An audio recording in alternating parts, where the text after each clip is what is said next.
behind him, Russell Ingle. And Ingle now starting to challenge. The big mover and big shaker on the track is Wayne Gardner, occupying position number 2. Just on a 61.75. That's 0.2 of a second faster than Craig Lowndes' quickest time in this third heat. So Gardner is really flying. There's our race leader, Craig Lowndes, 2.3 seconds the gap at the moment as he leads them through the dark. Let's check how they sit at the moment. Lowndes in charge, Wayne Gardner, as you said, on a real charge in second place, Neil Crompton in third, Russell Ingle in the Castrol Commodore in fourth, and Dick Johnson rounds out the 5. Don't go away. We'll be back with plenty more in just a moment.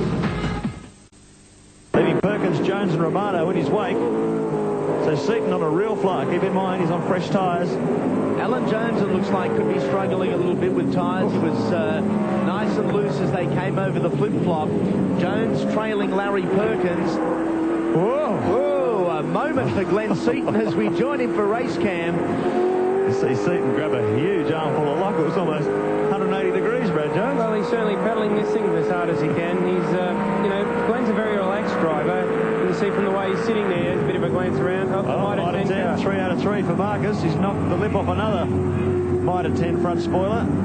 So he's not having the best of opening rounds for his championship this year. Down the inside of Longhurst. Let's take on race cam as he sneaks down the inside of the Castrol Falcon. That'll move him up to 6th position. He really is flying. There's your race leader, Craig Lowndes from Victoria. The real news here, it's down to 0.9 of a second that time around. There is Gardner and the red and white Coca-Cola Commodore behind them. Could this be a situation, Brad, where the Dunlops are working better in these cooler temperatures? Oh, I'd say this will be an interesting test for Craig. Gardner's certainly catching him. They've pulled a second out of him on that lap, so Craig's obviously had a little bit of trouble with traffic. And it'll be interesting to see how he puts up with the acid test. So 8 laps to go. Look back through the top 10 here on the main straight. Just see Lowndes, Gardner and Crompton sneak through. Quite a gaggle after Crompton. There's Crompton there. Then we've got, I think it's Ingle, Johnson, Seaton, Longhurst, Jones. There's Larry Perkins in 9th position. And Paul Romano right behind him in 10th. Good run from Romano. Fair bit of pressure on the youngster's shoulders. And John Bow, meanwhile, has come into pit lane. Here's his teammate Dick Johnson, locked in a big battle with Glenn Seaton. As we said, Seaton on a real charge right up behind Johnson in 5th position right now. There's Bow. And a bit of battle damage there, Brad. Not a good start to his championship year, really. I mean, it's going to be a tough battle from here. Down go the curtains on the John Bow pit. Not a good start for the year.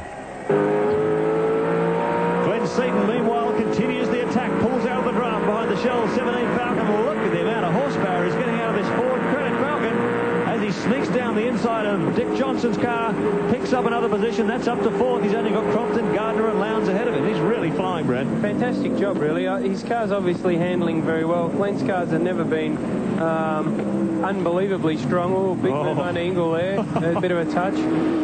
But his car's working great. He's obviously got the good tyres on it, and he's marching towards the front. He's doing the same pace as the leaders. He's just got a bit of a traffic problem here. Couldn't get closer than that at a turn 2. Braking from 190 kilometres an hour turn across this difficult switchback. Ingle have his mirrors full of Ford Credit Ford here. They come back onto the circuit, up toward turn 5, turn 6. 14 laps completed this time around, 6 to go. I can assure you Russell Ingle knows exactly every move Glenn Seaton is making at the moment. The two all but touched earlier on in this lap. Seaton, he did it to Johnson last lap. Can he out-drag Ingle as they head down the main straightaway? See how much corner exit speed he had there, Brett. He's just taking yards off him. Yeah, it's true. The car's not necessarily faster in a straight line, even though it looks like it here, but he's just getting out of the corner so much better and putting the power down and just driving straight by them. Looks like he's got another 100 horsepower on board. Another one. He's up to 3rd. Here comes Dick Johnson up the inside of Ingle. So all the positions changing here, and here comes Jones as well, Mr. Aggression. We saw him come off at turn 2 in heat 2, but he's managed to survive that time around. So Jones on a real charge here too. It's really getting tight at the front of the field with 5.5 laps to go. A great battle mid-pack, and Russell Ingle unfortunately has lost 4 spots over the past 1.5 laps. Dick Johnson now under a lot of pressure. Alan Jones, the former World Formula One champion, starting to close in. A great debut for Pack leader racing here tonight at Eastern Creek. This is a great run from Dick Johnson. Two very competitive here tonight. Got Alan Jones in his mirrors. He's getting attacked from both sides. Comes start across the start-finish line again. 15 laps completed for the leader, 5 to go. So it's Lowndes, 1.4 seconds in front of Gardner, Crompton, Seaton, Johnson, and Alan Jones in 6th position. Chasing hard, Tony Longhurst and Russell Ingall. Impressive debut from the youngster into the new Alan Jones pack leader racing team this year. After just 1 year in the V8 categories, a privateer, he sneaks down the inside of Ingall. Ingall really is losing a bit of speed here. I'd say he's really running out of tyres. I mean, he's had a great performance in the last race and just probably used the touch too much up. But Paul Romano's car was only finished Thursday afternoon. He's doing a great job and had a lot of promise last year, drove really well, and certainly right amongst it now. He's all over Tony. Impressive debut from these Fords. Engines by Campbell Little, the former BMW factory engine tuner. Alan Jones, the Stone brothers, of course, joining in the partnership. He's got the best of people working for him. Bridgestone tyre contract and a Ford factory team as well. So he's set up his own touring car team. He's certainly done it the right way. And the car's looking very, very competitive in this opening round. And Paul's doing a great job. He's not got too much pressure on him. He's sure he needs results, but he's doing a fantastic job. He must be very happy. Oh, that's a bit of a look down the inside of Tony. He's really monstering Longhurst here. Romano's in 8th, Longhurst in 7th, and fighting fiercely. Romano up the inside. Looks like he's got him covered here under brakes. Very tidy manoeuvre from the 22-year-old. Son of Bap Romano, the former sports car racer from the 80s. And really showing all the skill his old man showed back in those days. Less than 2 laps to go now. Here's our race leader, Craig Lowndes. Under a bit of pressure this time from Wayne Gardner, who's been maintaining that gap. 2 seconds, 1.4 seconds as they hit traffic. Craig is driving this car very, very hard. He is driving the car very hard, and he's doing a great job. Gardner's got the fastest lap of the race, and he's slowly reeling him in, but you know, Craig hasn't lost his head. He's doing a very, very good job here. So there's Gardner, 2nd position. Having a go. A serious go. His teammate Crompton still in 3rd position. About 10 seconds behind now, so these two sprinting away at the front. Glenn Seaton, of course, in 4th. Last lap comes up for Craig Lowndes.